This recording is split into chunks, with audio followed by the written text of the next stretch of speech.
নমস্কার, শুভ সকাল। ঘরকন্যার আরেকটি ব্লগে সকলকে স্বাগত জানাই। সকাল থেকে খুব বৃষ্টির জন্য এখানের আবহাওয়াটা না খুব ঠান্ডা। আসলে কি বলুন তো, এত গরমের মাঝেও যখন বৃষ্টিটা দেয় না, সত্যি খুব স্বস্তি আসে।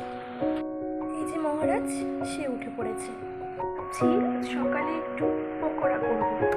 আসলে গরমের জন্য তো সেভাবে খেয়ে ওঠা হয় না। জানেন তো, সকাল থেকে এখানে না লোডশেডিং চলছে।